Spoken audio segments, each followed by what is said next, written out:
കാരെ നമ്മൾക്കൊരു തെങ്ങിൻ പൂക്കില് കിട്ടിയിട്ടുണ്ട്. അത് നമ്മൾക്ക് അടിച്ച് നീരെടുത്തിട്ട് വൈകുന്നേരം നാളികേരപ്പാല് കൂട്ടിയിട്ട് കഴിക്കാം. ബാക്കി അതിന്റെ കൊട്ടന് വരിക. അപ്പൊ ഇത് ഞാൻ അടിക്കാൻ വേണ്ടിയിട്ട് പോകുന്നു. തണ്ടൽ വേദന ഉള്ളവർക്കൊക്കെ പ്രസവിച്ചവർക്കും ഒക്കെ കഴിക്കാം. അപ്പൊ ഞാനിത് അടിക്കട്ടെ. നല്ല ചള്ള്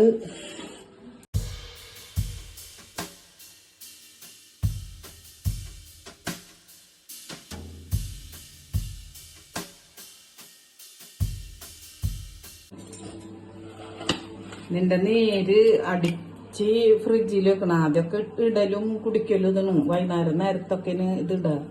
ഒരു തെങ്ങ് മുറിച്ചപ്പോ നമുക്ക് കിട്ടിയതാണ്. അപ്പൊ അതെടുത്തിട്ട് അടിച്ചിട്ട് ഫ്രിഡ്ജിൽ വെച്ചാല് വൈകുന്നേരം ആകുമ്പോ നാളികേരപ്പാല് കൂട്ടിയിട്ട് പഞ്ചസാരയും കൂട്ടിയിട്ട് സമാസം എടുത്തിട്ട്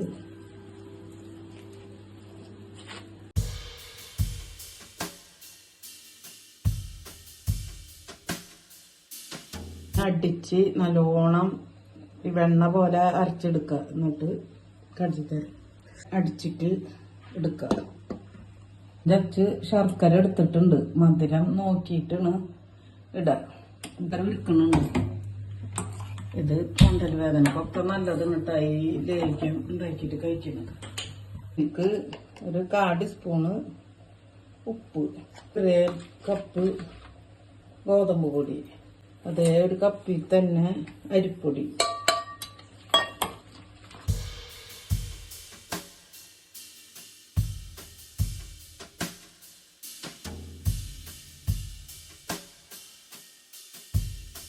കുറച്ച് ജീരകവും ഏലക്കായയും നാളികേരവും കൂടി അടിച്ചത്. ഞാനിത് വേവിക്കാനല്ല കണ്ണത്തപ്പം പോലെ ഇത് ഇതാക്കുന്നത്. വേരുകണയിൽ നിങ്ങൾ നാളികേരം അടിച്ചയക്കൂല, പാല് നയിക്കുക. 1 ഗ്ലാസ് വെള്ളം,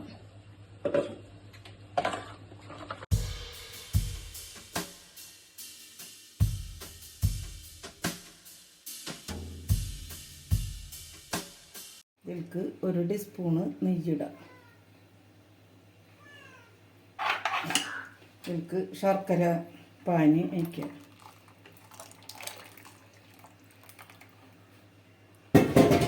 എല്ലാം കൂടി മിക്സ് ചെയ്ത് അടുപ്പത്ത് വെച്ച് ഇളക്കുക.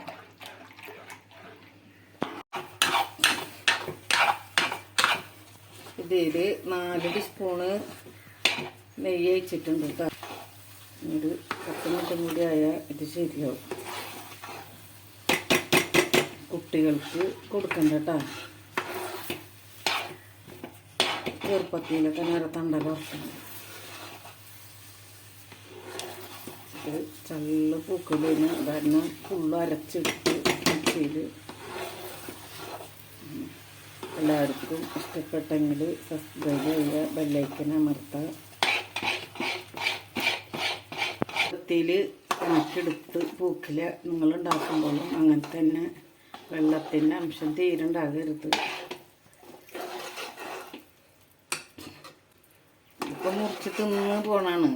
ഗർഭിണികൾക്കാണെങ്കിൽ അരിപ്പൊടി ഗോതമ്പൊടി ഒന്നും ഉണ്ടാകും. പൂക്കല മാത്രം മഞ്ഞളും കൂട്ടിയിട്ട് നെയ്യും നാളികേരപ്പാലും ശർക്കര വെച്ച് ചുക്കും പൊടി ഇട്ടാൽ മതി. ഞങ്ങൾക്ക് തിന്നാൻ വേണ്ടിയിട്ടുള്ളതാണ് ഞങ്ങൾ കെട്ടിയത്. ഇനി അങ്ങനെ കിട്ടും. അതേപോലെ ചെയ്ത് കാണിക്കാം.